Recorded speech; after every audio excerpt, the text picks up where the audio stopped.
Semi-finals day in Paris were under mixed skies. The players battled it out for the ultimate prize, a place in the Roland-Garros final. Welcome to Live at Roland-Garros. We are a player away from completing the 2020 finals lineup. And here for you is what we have for you on tonight's show. The King of Clay reaches his 13th Roland-Garros final. Novak Djokovic and Stefano Sitsurpass going to battle on Philippe Chatrier. And from the Roland-Garros juniors all the way through to the Roland-Garros final. Live around the world, we've been with you every night from 7 o'clock, and you can find us via the official Roland-Garros social media channels. And I'm very happy to say that with me this evening, former world number 5, Daniela Hanzikova. And Daniela, it feels like we're saving the best weather until last. We had bright sunshine. People were talking about it being warm today. Yeah, absolutely. It's the first time, I think, throughout the tournament that we can say that it's been such a warm afternoon. It almost felt like the late summer and reminded me so much of the original dates of Roland-Garros. And what a time to be here in Paris. And yeah, I think the best day so far as the weather goes. Absolutely. I thought it was quite an ominous sign for Diego Schwartzman, because just as Rafa Nadal walked out, the sun broke free and shone down on the Mallorcan as he walked out. And that, when we were thinking about it, coming through as Rafa Nadal has done, highlights to come, was our moment of the day. Not purely the win from Rafa Nadal, but what it signifies in terms of what he continues to do here. What it signifies and also what it means to him. I mean, those emotions that he shows right after the match, it just shows that, you know, this is his home place. This is his living room, or as I think Fabri said, even a bedroom. I mean, this is where Rafa is at its best. And this is the moment that I enjoy the most, because, you know, when we were going through the lockdown and there was no tennis, you know, anywhere in the world, you wonder whether Rafa is going to get yet to another finals. And here we come. What a moment to celebrate for not only Rafa, but I'm sure all the fans around the world. And a 13th Roland-Garros final, a 28th Grand Slam final. He now has 99 wins at Roland-Garros, and we know just the 2 defeats. And I could go on. That is just the start of the numbers that he's racking up. Honestly, I think those numbers, as far as Roland-Garros go, I don't think they will be ever broken. It's something that I think we are able to witness once in history, and I think it's a privilege that we can be here and see it all live, because it's something very special for our sport, and I think we are very lucky to have Rafa in tennis. We certainly are. And we're going to have those highlights for you a little bit later and reaction from those involved. But there is another semi-final that's taken to the court in the early evening with the sun having set. It involves the 2016 champion, the world number 1, against the 5th seed, and watching on, wrapped up, because it's getting a little bit chilly now. Good evening, Eli. Hi, guys. It's going to be whispering Eli tonight. Lovely. Right next to Novak, and I really don't want him to come and tell me to be quiet. Very comfortable conditions to play right now.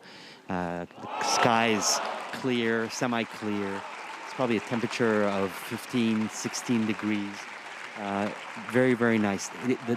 The way this match is going, if you watch ping pong, this looks like ping pong on a tennis court. It's amazing. These players take the ball so early. The ball very rarely goes above hip height. So amazing hands by both players, obviously both amazing athletes. But Tsitsipas got broken in the opening game of his serve, so Novak went up 2-love immediately. And he's sitting on that break now. It's 4-2. Right above us here is the entire Tsitsipas clan, along with Patrick Mouratoglou. And this little thing that I like is that 2 rows behind, about 5 minutes ago, came out on court. Carlos Moya and Francisco Rieg are sitting up there and just basically spying and getting ready for this final. So he's right here. I have to be quiet. I'll come back later. Yeah, we really don't want you getting into trouble with Novak Djokovic. So Whispering Eli will be back a little bit later in the show. Now let's revert to the first semi-final. It wasn't completed that long ago. It was Rafa Nadal against Diego Schwartzman. And Daniela, the little extra something to this contest, 9-1 in favour of Nadal, but everyone looking at that one because it was a recent win in Rome for Schwartzman. Yeah, I just want to point out quickly, I love Whispering Eli, and it takes so much braveness to be able to do standing right next to Novak and still be going. So well done there, Eli. About going to the first semi-finals today, yeah, that was mentally tough for Rafa to come out here after that loss in Rome. And maybe in a way it was a good lesson for him that he knew exactly what to expect from Diego. We must also not forget those conditions that were extremely beautiful today. I think Rafa, when he realized it was going to be sunny later on today, because it wasn't the case, in the morning was still raining hard, I think his whole team started to celebrate, because obviously he's able to generate much more spin on that forehand especially, and also hitting with much more depth, and that's what he needed today. He couldn't afford, just like he did in Rome, dropping those shot shorts, because that's where Diego is at his best, when he's able to step inside the court, take it on the rise, take the time away from Rafa. But today he was not able to do it as much, because obviously there was much more spin because of the conditions. The reason we're still on the first game is because it lasted 14 minutes, the first game of this match. Yeah, we were thinking when we started to do the math, if every game was like this, I think it wouldn't finish before next Monday, would it? But there was kind of, in a way, shows that even though it was straight sets win, I think it was so much closer, and the result is a little bit harsh to Diego, because it was such a battle out there, especially in those first few games. And I have to say, Diego was playing incredible tennis as well, tactically going a lot up and down the middle, and then attacking Rafa backhand. I think it was very smart of him, but yet not good enough on the day, because Rafa had all the answers. And you could also see the adjustments that Nadal has made following that defeat in Rome. One of them was being a lot more aggressive on the serve. At one point, I looked across and he was on the baseline for a second serve, and I had to do a double take. He had made those adjustments following what happened. Yeah, 100%. He was so much more aggressive in today's match compared to Rome, and that's that greatness that when he needs to, he's able to change up things. He was also throwing it a couple of drop shots, also serve and volleying. There was a huge moment actually in the third set, I believe, break point down, and he served and volley, hit an unbelievable kind of a half volley, and to then finish it at the net. So it was just a step up in the level of the match between here and what happened in Rome. And everything that Diego Schwartzman did, he had breakpoint opportunities in the first set to then lose that set. It's so crushing, because you reset, you have nothing to show for it, and you know that the intensity and pressure from Nadal will continue at the same level. Yes, but to Diego's credit, he kept fighting.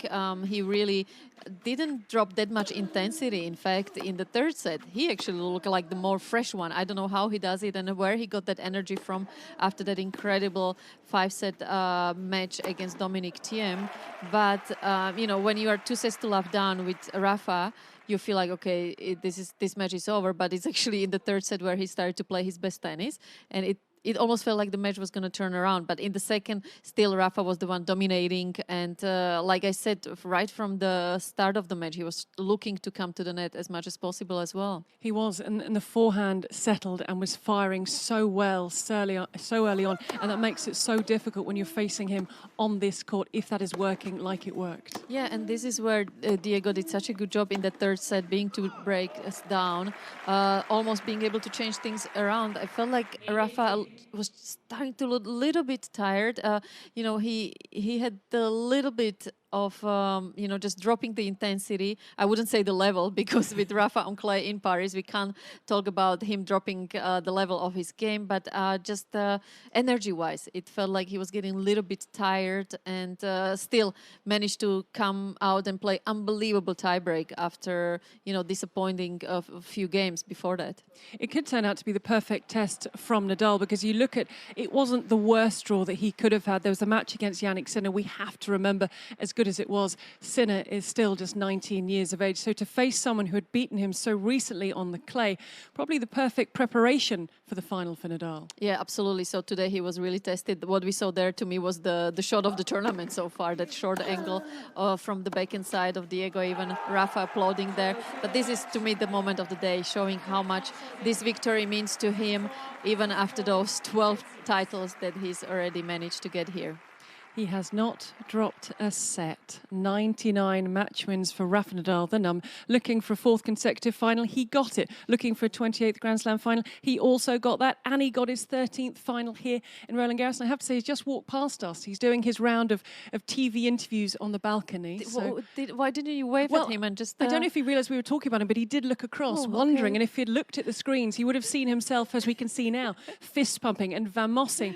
and roaring because it meant so much for him to be back in this final. He has done it. He is yet to drop a set. And a delighted Rafa Nadal spoke afterwards on court about being back in the final.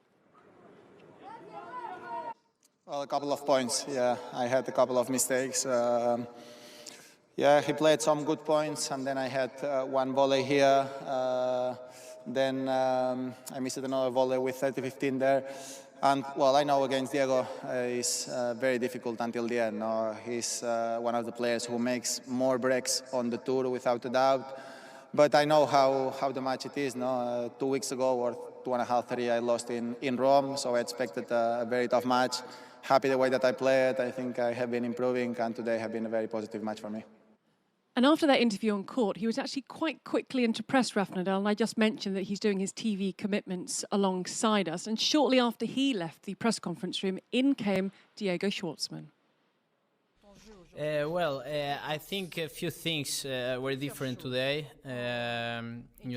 He played better than Rome. He has a lot of matches right now in his body, so it's better for him, and he improved a few things than maybe in Rome he did not so well.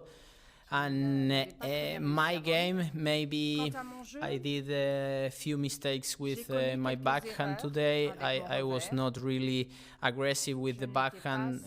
Obviously, you have to do many good backhand cross and backhand to the line to continue moving him. And maybe today I did a few mistakes trying to move the ball, trying to be aggressive, and that was different in Rome. Also, he improved. I think he improved, and I just played a little bit worse, but I think was better from him was the difference than for me. It's a first Grand Slam semi-final for Diego Schwartzman, and on Monday he will be the new world number 8. So plenty of positives for him to take away this resumption of tennis. Now to the second semi-final. We checked in a little bit of it with Eli earlier on. Novak Djokovic against Stefano Sitsurpass. This is the top seed against, leading them out, the 5th seed. 3-2 in favour of Novak Djokovic. But I think, Daniela, people wanted to know how Djokovic would react after not quite being himself in the quarterfinal. Yeah, exactly. And, having those heavy conditions this year, I think this is where it starts to get really tough on players' bodies, because the muscles are not as warm as normally they would be. So, any little concern you have as far as your muscles go, you want to treat them, you want to take care of them. But the good news is we don't see today the tape on the neck, which hopefully it's not going to cause any problems to Novak. And from, what we've seen so far, it's been a very aggressive start. I think completely different matchup to Rafa and Diego. This is going to be so much faster, so many more, I wouldn't say flat, because there is still a lot of spin, but just not as high bounce rallies. And both guys actually coming out with incredible intensity, and Novak doing so well, being able to break Stefano's right away.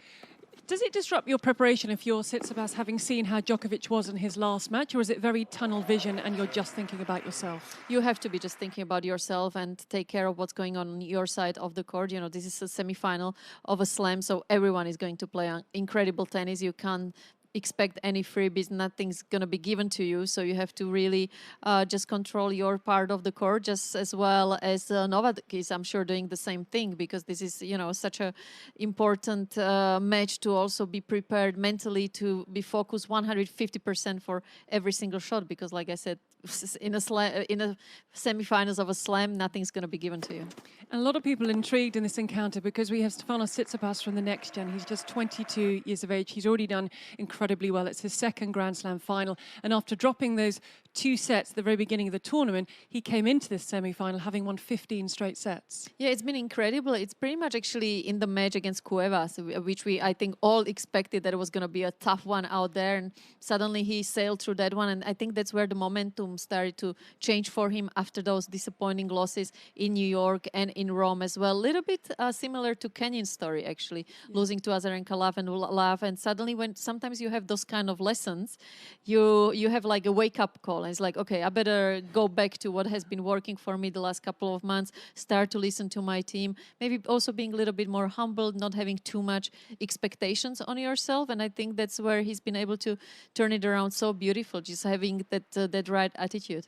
It's currently 5-3 in favour of Novak Djokovic. We will be heading back to Ile on Philippe Chatrier very shortly, but not before this evening's Eye of Daniela. I think this evening's Eye of Daniela is a great Eye of Daniela. Do you agree? I like this one.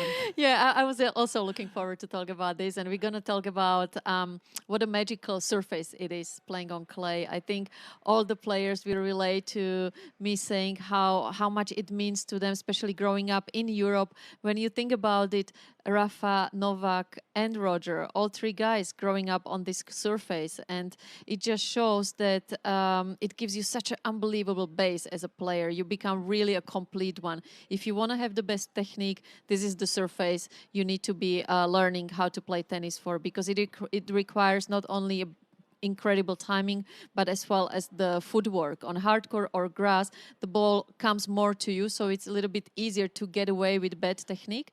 But on clay, you need to have every single shot spot on. So I think it's great also for amateur levels, because it's very soft on your body, so it's not as difficult.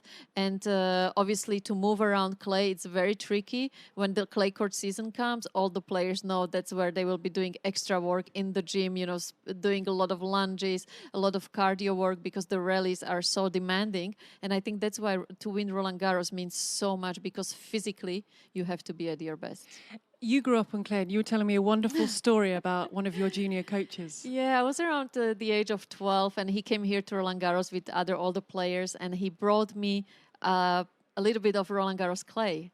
And since that moment, I couldn't wait to come here in Paris. Was he allowed to take the clay? I mean, he just took a little bit from maybe a court number 25, so the security didn't get him. And yeah, I don't know how he carried it on the plane, actually. Good question. Anyway, I remember I had it for years next to all my trophies, because it meant so much to me, and I couldn't wait to have that opportunity one day, hopefully, to come here and feel what it is like to slide on it, and how special it is to be in Roland-Garros. And become a Grand Slam champion here at Roland-Garros. Right, it's time to head back to Philippe Chatrier. It's the second semi-final. Who will face Rafa Nadal in Sunday's final? Eli. Well, we don't know yet. What we do know is that at 4-2, Novak Djokovic fought off a break-back point, conserved his break, consolidated the break, and now he was up 40-love and had 3 set points. All 3 were saved by Stefano Tsitsipas. Now they're in a rally, the two of them, and there's a big forehand-to-forehand battle here on this court, and it's still going on. I mean, this is you're listening to it as it happens. Novak Djokovic going cross court. They're both in the backhand. Now they're in the backhand diagonal. It's who is going to break down first. It's a game of patience. And now Novak Djokovic. Oh, there comes the mistake by Stefano Tsitsipas. So we are at set point number 4 in favor of world number 1 Novak Djokovic here on court Philippe Chatrier.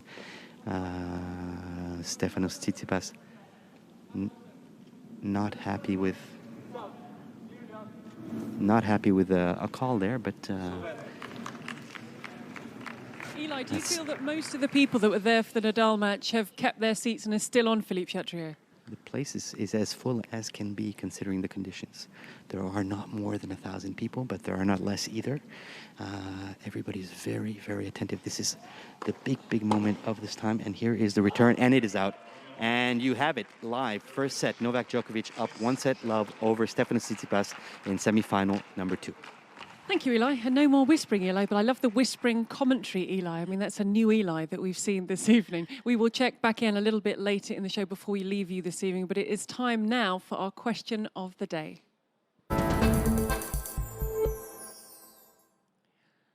And this is a very straightforward one. Who do you think will win the women's singles title tomorrow? We have Iga Świątek against Sofia Kenin. One girl in their first Grand Slam final, one in their second. I mean, it's so hard. It's almost impossible to answer that question, given everything that happens on the women's side. You know, Świątek obviously playing the best tennis of her life, sailing through the tournament, whether it was playing against Simona Halep or in her first semifinals. So normally, I would have thought that, playing in a Grand Slam final, she will get emotional and she will get tired. But having seen how she dealt with the semifinal situation, I just feel like, she's fearless. Also, playing doubles here as well, doing there. So she just keeps that momentum. Physically, she's in incredible shape. Kenin, on the other hand, it just feels like the longer she's in a tournament, that fighting spirit, that attitude she's got, it's coming to another level from the semifinal against Petra. I thought it was just even better than what we saw throughout the tournament. So it is really going to be, I think, 51-49 call for me. Okay. For going with Swiatek for some reason that I can't explain. Just for some reason. And it's amazing. She's 19 years of Yeah. age and she's up against a 21-year-old. This new breed are standing up. They are being noticed and they are making it count. Yeah, absolutely. And it's so great for women's tennis to see a new generation coming through. Obviously, Kenin already establishing herself at the beginning of the year. And I think Swiatek, she's a potential multiple Grand Slam winner because she's got so much in her game. As far as her movement, she reminds me so much of Martina Hingis, timing-wise, Agi Radwanska. So it's a full package, and it's just so fun to watch. Okay, so Daniela has gone for the Polish player, the 19-year-old.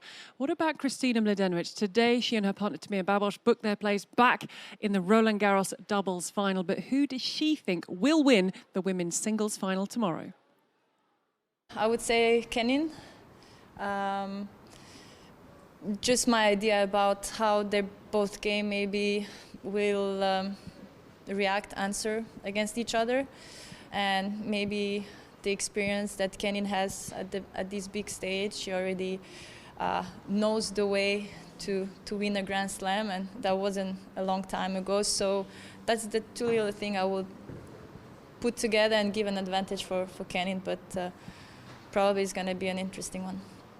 I think that is the interesting part, that the muscle memory of Sofia Kenin from playing 7 matches, getting 7 wins and crossing the Grand Slam final line. Yeah, and normally that's exactly what I would have said. I totally agree with Christina there that, Kenin has that experience, and that is huge. I've said that actually during the semifinal day, that winning a slam is completely different to winning any other tournament. But then, we said that when Swiatek was about to play Simona Halep, that, Simona's got all the experience and given how badly she lost to her last time. So, she just keeps surprising us. And that's why I feel like there's going to be another surprise tomorrow as well. But like I said, it's going to be super close. And honestly, I'm going 1% towards the other. But it's worked out well for our poll because you've gone Swiatek and Mladenovic has gone Sofia Kenin. Everyone has been voting. You've been voting today. We had the question of the day on the social media channels. Oh, and wow. you get the vote, 64% going Swiatek. Amazing. Well, great to know that our fans are brave as well to go for that kind of a surprise package there. But like I said, I think it's going to be super close. One of the most impossible to predict finals I think we had in a very, very long time. And you have another point. I think you've won. Oh. I mean, you won by now, right? I think that's... I'm not even worried about that anymore. Yeah. Oh, there we go. We just keep putting it up because it looks good. But there you go. So you are... I mean, I was going to be a little bit afraid by Guy, being a tournament director, that he might get some extra points. No, just 1 point. We keep it fair. Just 1 point. That was the only part that was worrying me. So Daniela is a winner on our question of the day votes. Now, it might be a first tour-level meeting between Swiatek and Kenin, but they have experience of facing each other in the juniors, including in the third round of the Roland-Garros Juniors back in 2016.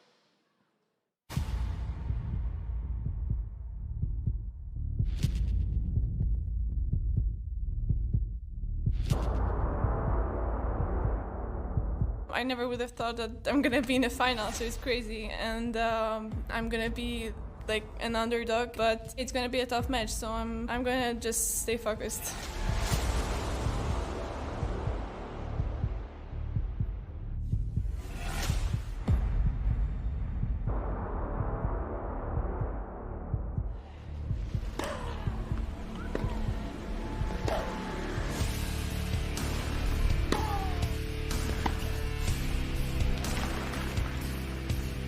I remember I lost. I don't remember how I played, but definitely I can say I was not as comfortable on clay as I am now. But of course, we're both different players now.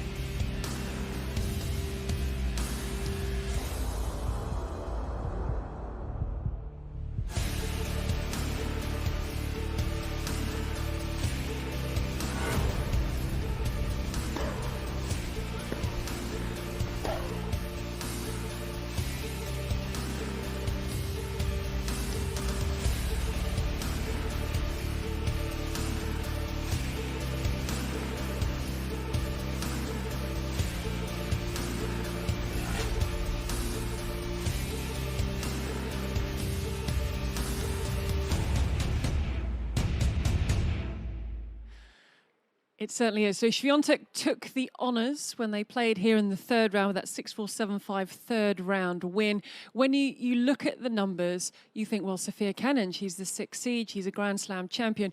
But there's something about Świątek, how she's playing, and she hasn't dropped a set yet. Yeah, that's exactly what I was going to say. It's that momentum of the tournament, and obviously all the numbers, when you look at the paper, are going in the favor of Kenyan, and obviously she's playing incredible tennis and fighting through the matches, figuring things out. That's one of her strengths, being always to come up with different plans, Sofia out there. But for some reason, there is something about Swiatek, you know, when everything's clicking and you have that feeling that you're almost like flying around the side. And I think Swiatek is having one of those tournaments where...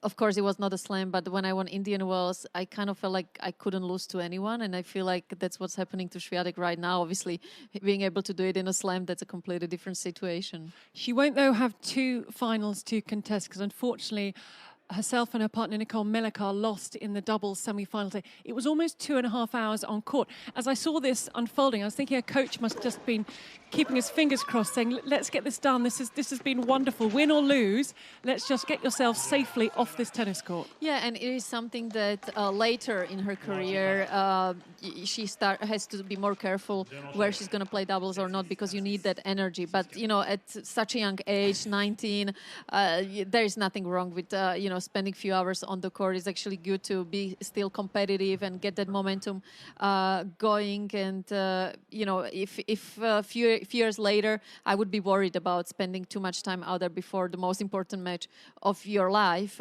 But I think in this case, it has been so helpful for her singles. So it's just one of those days that she has to quickly just forget, put it behind, and start focusing about tomorrow. So the 14th seed pair go through to face Babos and Bladenovich in the final. Świątek listens to Guns N' Roses' Welcome to the Jungle every time she walks out on court. Were you a music listener before you came out? I was, and my song actually, in a very strange way, used to be from the Gladiator movie, Hans Zimmer, Now We Are Free. Oh, that's a big song. Yeah, just to kind of calm me down, actually, and remind me that we are just playing out there, you know, it's a sport, we are not playing there for life. Yeah, no, absolutely. So confirmation there of Babos and Mladenovic, the defending champions. I think after everything that they went through in the US Open bubble, it's wonderful to see them here playing so well as they always do together and being back in the final. Yeah, I mean, these two girls, they're so much fun to watch. To me, they are the best team out there. I've played against them a couple of times. I actually played here Kiki for the first time when she was playing in the senior event, doubles. And you can tell right away she's going to be so special. On the doubles court, she covers every part of it. And she has that natural understanding of how to play incredible doubles. And, they deserve to be winning these titles, because to me, by far, they are the best players out there. And that doubles final is 11:30 on Sunday. Then the men's final will be at 3 p.m. And tomorrow you have the men's doubles final that follows the women's singles final. Right, let's check back in while we still have a little bit of time on Philippe Chatrier. I'm not sure if he's going to be whispering. Hopefully you're going to be whispering just to finish the show on a little whisper, Eli. I don't have much of a choice, because you always come and see me in these crucial moments. Break point for Stefano Sitsurpass right now. He's literally right here. And he's up 1-0. He won the opening game. And he's fighting to go up 2-love. He's showing... that's out, so it's deuce. He's showing lots of nerves, though. Tsitsipas yelling a lot, outbursts that we're not used to seeing. He's obviously nervous. He's playing the semifinal of Roland-Garros for the very first time in his life. Only his second semifinal in a slam. Remember last year he lost round of 16. Disappointing loss for him, because he lost to Stan Wawrinka in what you'd probably agree with me was maybe the best match of last year's tournament. An amazing match. So a lot of pressure on his shoulders. And on the other hand, Novak Djokovic, very relaxed, in a good mood. Not at all the Novak Djokovic we saw 48 hours ago. He was in practice today, very relaxed, laughing, speaking to people on the that were watching the warm-up. So a completely different person from 2 days ago. So we'll see what happens. But right now, status quo. It's 1-love for Tsitsipas, deuce on serve, Novak Djokovic serving.